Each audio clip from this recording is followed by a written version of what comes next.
देखिएगा, बोर्ड पे ध्यान दीजिए, लिखना बंद कीजिए, पेन पेपर पेंसिल कॉपी कलम सबकी बंद, सब लोग बोर्ड पे ध्यान दिए। सबसे पहली बात, रेट ऑफ इंटरेस्ट कितना है? 16 होल 2/3%, और 16 होल 2/3% की फ्रैक्शन कितना? 1/6। यहाँ तक तो कोई दिक्कत नहीं है। अब देखिए, अगर आपको यहाँ प्रिंसिपल माननी होती तो 1 साल 73 दिन था, 1 ईयर 73 डेज था, इसका मतलब 1 ईयर 73 डेज मतलब 2 ईयर्स की बात कर रहा है अप्रॉक्स, मतलब 2 ईयर्स में एंट्री करना पड़ रहा है ना आपको, 2 साल में एंटर करना पड़ रहा है। तो आप क्या करते हैं, 6 के स्क्वायर करके मान लेते, 6 के स्क्वायर करके मान लेते 36। लेकिन जब प्रिंसिपल दिया ही हुआ है तो मानने की क्या जरूरत है? जब हनुमान जी साक्षात मिल जाएंगे तो उनके फोटो की पूजा क्यों की जाएगी, उनके मूर्ति की पूजा क्यों की जाएगी, मंदिर में क्यों जाएंगे? जब डायरेक्ट वो मिल जाए तो। डायरेक्ट नहीं मिलते हैं तब ना मंदिर में जाते हैं, डायरेक्ट मिले हुए हनुमान जी। प्रिंसिपल कितना है? 18,000। इस 18,000 का पहले साल में ब्याज मिलेगा 1/6, मतलब कितना? 18,000 का 1/6 कितना? 3,000। देखिए, मैं ऐसे डिजिट का प्रयोग करता हूं जिसमें आपको बहुत कैलकुलेशन की जरूरत ही ना पड़े और गलती होने की संभावना ही ना हो। तरीका वैसा है।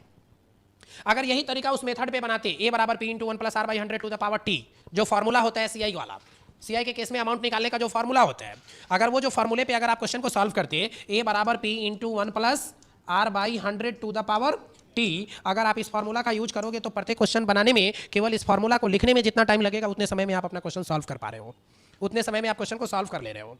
ठीक है, तो हम लोग अननेसेसरी इस प्रोसेस में ना जाएंगे।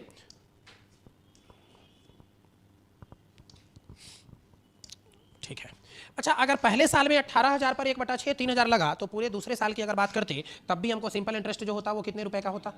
3,000 का होता। यहाँ तक कोई दिक्कत? अब 3,000 रुपया मिलता कितने दिन में?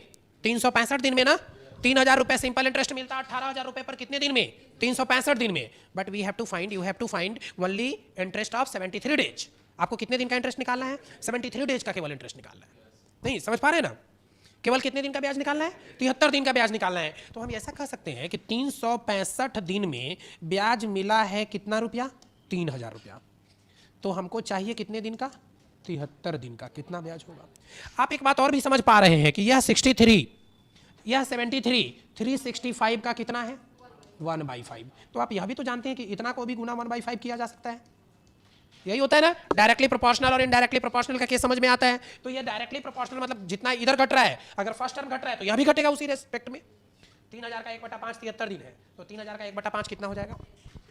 तो यहाँ जो वैल्यू होगी वो 73 दिन के लिए 600 रुपया होगा। अगर सिंपल इंटरेस्ट की बात की जाए तो 3,000 यहाँ, 600 वहाँ, कुल सिंपल इंटरेस्ट कितने रुपए का होगा? कुल सिंपल इंटरेस्ट कितने रुपए का होगा? 3,600 रुपये का होगा। बोलिए, कुल सिंपल इंटरेस्ट 3,600 रुपये का होगा। कोई दिक्कत? अब आगे आइए, कंपाउंड इंटरेस्ट की बात करते हैं। तो इस 3,000 रुपये पर कितना? 1/6। 3,000 का 1/6 कितना होता है? 3,000 का 1/6 कितना होता है? 500। और इस 500 का 1/5 कितना होगा? इस 500 का 1/5 कितना होगा?